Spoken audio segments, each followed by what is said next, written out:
अस्सलाम वालेकुम व्यूअर्स, उम्मीद करता हूँ कि आप सब ठीक ठाक होंगे, सब खैरियत से होंगे।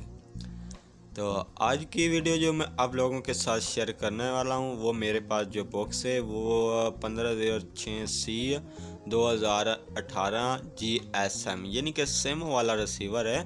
तो ये अभी ऑन नहीं हो रहा, बिल्कुल डेड हो चुका है। तो इस वीडियो में हम इसकी सलूशन निकालेंगे, इसकी प्रॉब्लम का हल निकालेंगे कि ये ऑन क्यों नहीं हो रहा।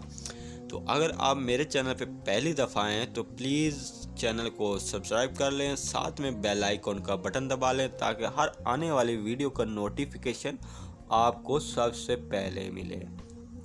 तो यहाँ पे अब हम चेक कर लेते हैं कि हम जो सप्लाई यूज़ कर रहे हैं इसमें क्या ये सप्लाई में फॉल्ट है। तो अभी आप देख सकते हैं मैंने सप्लाई इन की है तब भी हमारा यहाँ पे बॉक्स ऑन नहीं हुआ सॉरी। तो यहाँ पे सबसे पहले जो हम वोल्टेज चेक करेंगे वो हमें वोल्टेज ये जो सप्लाई यूज़ हो रही है 12.5 की हो रही है। तो यहाँ पे देखिए हमें 5 वोल्ट भी मिल रहे हैं। तो 5 वोल्ट भी हमें इन मिल रहे हैं और उसके बाद हम यहाँ पे देखें तो यहाँ पे एक रेगुलेटर लगा हुआ है। यहाँ पे 5 वोल्ट इन होता है इसका, और दूसरा जो होता है यहाँ पे भी इसका 5 वोल्ट इन होता है। तो इसका जो आउटपुट है यहाँ पे एक हमें मिल रहा है, सॉरी कितना मिल रहा है, ये बहुत कम मिल रहा है वहाँ पे। तो यहाँ पे भी हमें काफ़ी कम मिल रहा है। तो यहाँ पे तो हमें 1 वोल्ट 1.2 वोल्ट मिल रहा है और वहाँ पे तो 1 बहुत कम, यानी कि यहाँ दोनों रेगुलेटर पे हमें सही फ्रिक्वेंसी के हिसाब से वोल्टेज नहीं मिल रहा। तो यहाँ पे हमें कम से कम 3 वोल्ट और उसके बाद हमें 1.2 वोल्ट मिलने चाहिए थे। तो जहाँ हमें 1.2 वोल्ट जहाँ मिलने वो सॉरी वहाँ पे बिल्कुल ये वोल्टेज कम है। तो ये तकरीबन यहाँ से कहीं इसका जो बोर्ड है या इसका जो मेन ये आईसी है, सॉरी ये जो 5 पिन वाला होता है, तो ये भी शॉर्ट हो सकता है। तो उसके बाद अब हम यहाँ पे इसकी शार्टिंग चेक करेंगे। तो सबसे पहले ये इसके साथ जो कैपेसिटर वगैरह लगे होते हैं ये भी शॉर्ट हो सकते हैं। तो ये देखिए यहाँ पे तो जो 5 वोल्ट इन हो रहे हैं इस यहाँ पे कैपेसिटर बिल्कुल ठीक है, जो ये ब्राउन कलर के होते हैं। तो ये दोनों तरफ से बिल्कुल ठीक बता रहे हैं क्योंकि इन सही हो रहा है लेकिन आउट हमें सही नहीं आ रहा। तो आउट पे देख लेते हैं कि आउट पे हमें यहाँ पे शार्टिंग मालूम हो रही है। जो हमारे रेगुलेटर है वो हमें शार्ट बता रहे हैं। तो ये कैपेसिटर पे भी हम दोनों साइड पे जैसे ही लगाते हैं तो यहाँ पे बिल्कुल ये शार्ट ही बता रहा है। तो यहाँ पे ये बॉक्स बिल्कुल फुल शार्ट हो चुका है। तो उसके बाद यहाँ पे एक ये कैपेसिटर लगा होता है जो कि प्रोसेसर को जाता है, वोल्टेज 3 वोल्ट। तो ये भी हमें यहाँ पे शार्ट बता रहा है। तो अलबत्ता यहाँ पे आपको काफ़ी कैपेसिटर को चेक करना पड़ेगा जो कि ब्राउन कलर के होते हैं। तो इसमें क्या होता है कि एक शार्ट होने से यहाँ पे जितनी पूरी लाइन वहाँ पे होती है वो पूरी की पूरी लाइन ही शार्टेज बता देती है। तो यहाँ पे देखिए ये वाला भी कैपेसिटर ख़राब है। तो जितने भी कैपेसिटर है आपको यहाँ पे 3 वोल्ट के 5 वोल्ट के जो कि उसके साथ ग्राउंड लगे होते हैं वो सभी आपको चेक करने पड़ेंगे। तो सबसे पहले हम बोर्ड को इसको अच्छे से साफ़ कर लेते हैं क्योंकि इसमें मिट्टी वगैरह धूल पड़ चुकी है।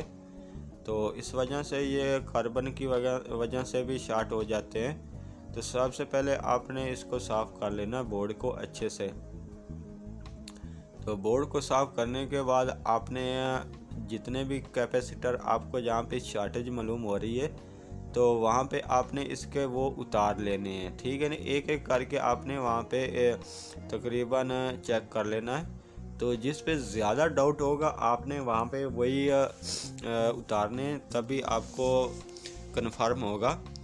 तो सिंपल सबसे पहले ये जो रेगुलेटर के साथ एक कैपेसिटर लगा होता है 3.3 वोल्ट में, तो ये सबसे पहले मैं उतार लेता हूँ। तो उसके बाद मैं चेक करता हूँ कि हमारे अभी भी शॉर्टेज है या इसकी ख़त्म हो चुकी है। तो यहाँ पे मैं चेक कर लेता हूँ। तो ये मैंने उतार लिया है।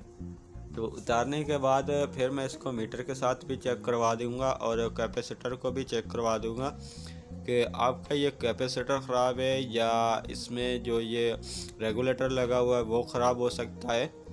तो बोर्ड तो किसी वजह से शॉर्ट तो है ना। तो अब जो मैंने यहाँ पे ये कैपेसिटर उतारा है उसके बाद मैं बोर्ड को चेक करता हूँ कि अभी हमें क्या सही मिल रहा है पॉइंट। तो सबसे पहले तो एक कैपेसिटर ग्राउंड होता है और दूसरा देख लें अब भी वो भी यहाँ पे हमें ग्राउंड ही बता रहा है। तो ये कैपेसिटर का मसला तो नहीं आ रहा यहाँ पे। तो कैपेसिटर को भी मैं यहाँ पे चेक कर लेता हूँ, तो ये बिल्कुल ठीक है। तो आपने इसी तरह सेम टू सेम चेक कर लेना है। तो इसको चेक करने के बाद तो आपको ये कंफर्म तो हो गया ना कि इसके साथ जो कैपेसिटर लगा होता है वो ख़राब नहीं है। तो अब आपने क्या करना है कि उसके साथ जो रेगुलेटर लगा होता है 3.3 वोल्ट का, जहाँ पे आपको ज़्यादा डाउट है कि यहाँ पे हमारे वोल्टेज नहीं आ रहे, तो आप वो रेगुलेटर एक दफ़ा उतार के चेक करें। तो मैंने उतार लिया है और उसके बाद अभी चेक करवा देता हूँ। तो यहाँ पे हमें अब शॉर्टेज नहीं मालूम हो रही। तो यहाँ पे सिंपल हमें मालूम हो चुका है कि हमारा ये रेगुलेटर है ख़राब। तो इस वजह से हमें ये प्रॉब्लम आ रही थी कि हमारे वोल्टेज आगे से मुकम्मल नहीं बन रहे थे। तो अब क्या करेंगे, तो इस रेगुलेटर की जगह हमने नया रेगुलेटर लगाना है। तो यहाँ पे देख लिए हमें कुछ फ़र्क महसूस हो रहा है कि हमारे ये वोल्टेज है अब कुछ बेहतर हो चुके हैं। तो अभी मैं पावर दे के आपको बता दूंगा कि आपके वोल्टेज में क्या प्रॉब्लम थी। तो यहाँ पे कुछ फ़र्क देखने को मिल रहा है। तो जितने भी कैपेसिटर हैं कुछ हद तक ये बेहतर है, यानी कि रिज़ल्ट दे रहे हैं। तो आपने इसी तरह सभी कैपेसिटर पे चेक करना है। तो चेक करने के बाद आपको कंफर्म हो जाएगा कि हमारा कौन सा कैपेसिटर शॉर्ट है। तो यहाँ पे अब अलबत्ता मैं फिर से आपको एक और पॉइंट बता देता हूँ। पॉइंट क्या है कि बाज़ औक़ात ऐसा होता है कि जो हमें मिल रहे होते हैं 1.2 वोल्ट, तो उस पर भी हम काफ़ी दफ़ा चेक करते हैं तो वहाँ पे हमें शॉर्ट मालूम होता है। लेकिन बाज़ औक़ात क्या होता है कि हमारे जो मल्टीमीटर होते हैं ना, बाज़ औक़ात ये है कि वो थोड़ा सा जो प्रॉब्लम या थोड़ा सा फ़र्क होते हैं ना उसको इतना महसूस नहीं कराते। तो लेकिन आपको अच्छा मल्टीमीटर यूज़ करना चाहिए। ये भी मल्टीमीटर अच्छा है, लेकिन अगर आपका गलती से कहीं में ये मल्टीमीटर कहीं और पे लग जाता है AC/DC यानी कि ज़्यादा वोल्टेज पे, तो इसकी रेजिस्टेंस जो होती है वो सही मसलन के बताना नहीं सही बता सकती। तो इस वजह से उसमें वो प्रॉब्लम हो जाती है। तो यहाँ पे अब मुकम्मल डिटेल के पास जानने के बाद अब कन्फर्म मुझे हुआ है जो कि हमारा ये रेगुलेटर था 3.3 वोल्ट का वो ख़राब था और उसके बाद ये कैपेसिटर वगैरह सब क्लियर थे। तो अब यहाँ पे हमने ये डायोड लगाए दो एक जगह इसमें साथ में लगा लिए, क्योंकि ये 5 वोल्ट से हमें 3.3 वोल्ट दे देंगे। तो इस तरह मैंने लगा लिया है। तो इसके मैं ये वोल्टेज आप लोगों को भी दिखा देता हूँ कि हमारे ये वोल्टेज बिल्कुल यहाँ पे अब ओके हो चुके हैं और जितने भी वहाँ पे हमें वोल्टेज मिलने चाहिए थे वो बिल्कुल सही मिल रहे हैं। तो सेम मसला हमारा क्या है कि हमारा रेगुलेटर यहाँ पे ख़राब हो चुका था, तो इस वजह से वो शॉर्ट था। तो वो हर जगह पे भी हमें शॉर्ट ही बता रहा था। तो अब हम इसकी पूरी डिटेल से हम यहाँ पे इसके दोबारा से आपको वोल्ट चेक करवा देते हैं।